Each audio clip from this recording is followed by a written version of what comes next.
আমাকে এখন অবধি বিরোধী দলনেতা হিসেবে এই 5 বছরে 104 বার কোর্টে যেতে হয়েছে।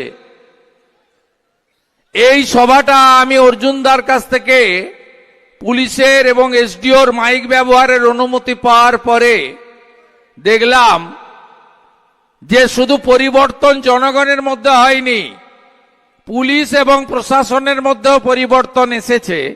তাই আজকে আমি এখানে হাইকোর্ট ছাড়া অনুমতি নিয়েই সভা করছি বা সভার অনুমতি পেয়েছি। প্রথমত আপনারা জানেন যে একটু আগে কলকাতা হাইকোর্টের ডিভিশন বেঞ্চ আমার অ্যাপ্লিকেশনের ভিত্তিতে বেলডাঙ্গাতে 5 কোম্পানি প্যারামিলিটারি ফোর্স ডিপ্লয় করার নির্দেশ দিয়েছে এবং তারা বলেছে ভারত সরকার যদি মনে করে এই দেশ বিরোধী শক্তির বিরুদ্ধে ব্যবস্থা নিতে এনআইএও করতে পারে।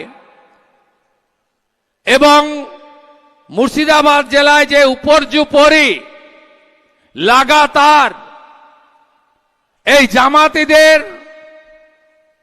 আন্দোলনের নামে হিন্দুদের উপর অত্যাচার, এর বিরুদ্ধে হাইকোর্ট কঠিন এবং কঠোর ব্যবস্থা নিয়েছেন।